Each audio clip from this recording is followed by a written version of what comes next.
इसे नमस्ते दोस्तों। तो हम जा रहे थे लुधियाना।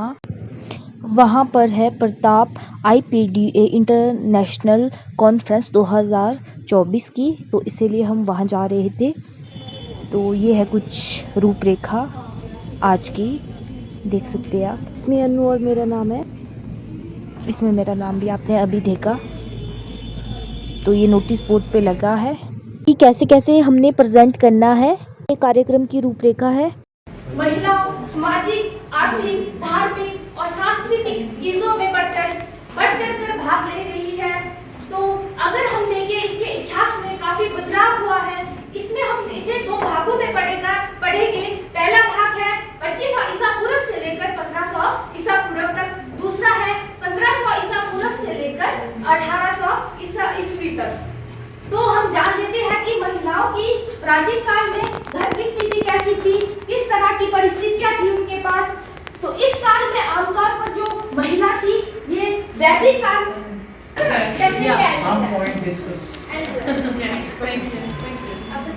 वैदिक काल में जो महिलाओं की स्थिति थी वो बहुत अच्छी थी। वो पुरुषों के समान ही उनको अधिकार दिया गया था, उन्हें स्वतंत्रता भी थी। तो इससे हम क्या पता लगता है हमें कि वैदिक काल में जो महिलाओं की स्थिति थी वो काफी अच्छी थी। घर में जो आमतौर पर घर की मालकिन होती थी, उस दौरान महिला ही होती थी। उस दौरान अगर घर की साफ सफाई की बात करें या घर को सजाने की बात करें कि घर को किस तरह से सजाना है और किस तरह से उसकी साफ सफाई रखनी है, वो सारी चीज क्या करती थी, महिला ही करती थी। और वैदिक साहित्य में हम महिला को कृषि, अन्न शिल्प और जैसे चमड़े का काम, चिनाई की बुनाई, सिलाई आदि में सक्रिय भाग लेने का उल्लेख हमें मिलता है कि वो साथ साथ क्या है, साफ सफाई का काम हो गया, अन्य शिल्प कार्यों में भी वो बढ़ चढ़कर भाग लेती थी।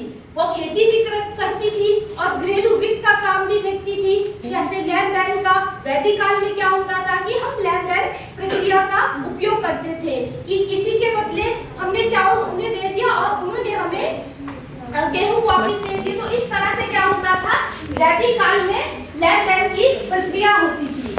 अब जान लेते हैं 1500 ईसा पूर्व से लेकर 1800 ईस्वी तक किस तरह की महिलाओं की स्थिति थी। यद्यपि यह कहना मुश्किल है कि महिलाओं की स्थिति खराब कब से होने लगी, कब से उसमें गिरावट आने लगी, क्योंकि वैदिक काल में तो बहुत अच्छी महिलाओं की स्थिति थी।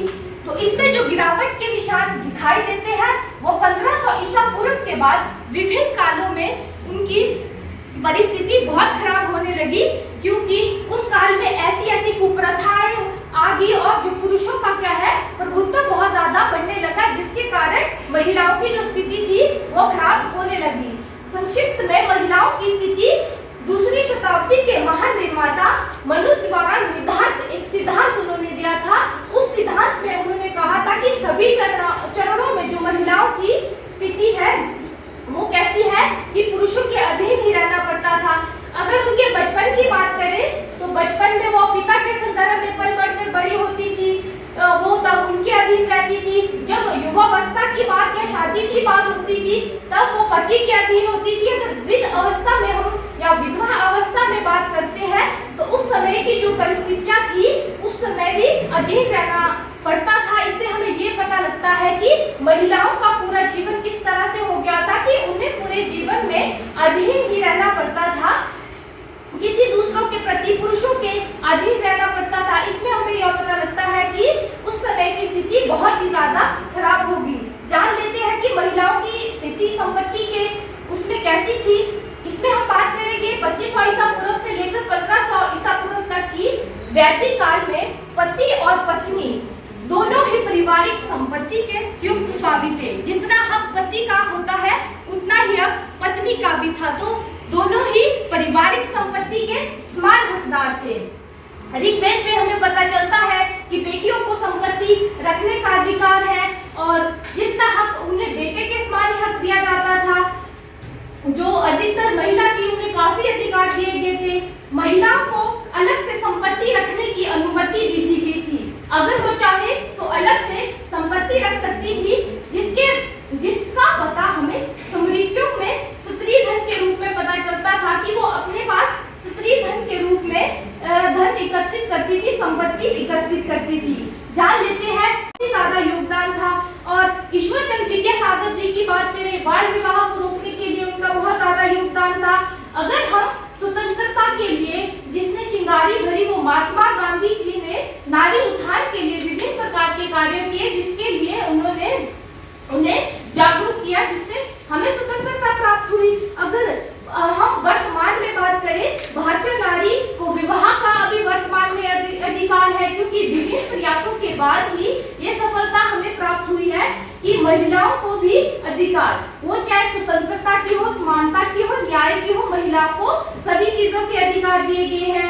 इसमें महिलाओं को आर्थिक अधिकार भी दिए गए हैं। आप देख सकते हैं कि पुरुषों के साथ कंधे से कंधा मिलाकर महिलाएं आजकल चल रही है। अगर पारिवारिक सम्मति की बात करें, जितना हक पति का होता है उतना हक की पत्नी का है।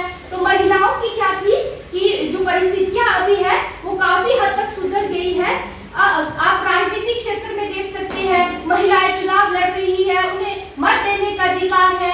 आप देख सकते हैं वर्तमान समय में जो हमारे देश की राष्ट्रपति द्रौपदी मुर्मू जी है, वो भी एक महिला है। चाहे हम प्रधानमंत्री इंदिरा गांधी जी की बात करें, वो भी एक महिला थी। उनका काफी इस समाज में काफी ज्यादा योगदान रहा है। जो हमारे समाज की कुप्रथाएं थी, जैसे सती प्रथा होगी, बाल विवाह हो गए, इन सभी को स्वतंत्रता के बाद खत्म कर दिया गया है। और इसके बाद जो वर्तमान की स्थिति महिलाओं की काफी हद तक सही है। इसमें काफी महिलाओं के बारे में, जैसे कि स्वतंत्रता के लिए झांसी की रानी हो गई, तो इस तरह की ऐसे समाज में महिलाएं हुई थी जिसने स्वतंत्रता के लिए आजादी दिलाई और हमारे समाज को सुधारने के लिए बहुत ज्यादा प्रयास किया। जिसके कारण अगर कहा भी जाता है कि अगर एक महिला शिक्षित होती है तो एक परिवार शिक्षित होता है, जब परिवार शिक्षित होता है तो पूरा समाज शिक्षित होता है, तो समाज शिक्षित होता है तो हमारा देश शिक्षित होता है। तो वो दिन दूर नहीं है जब विकासशील देश से भारत देश विकसित देश बन जाएगा। तो इसी के साथ धन्यवाद है। अब हमें सर्टिफिकेट मिले तो कैसा लगा आपको मेरा blog? Like, subscribe and share ज़रूर करें।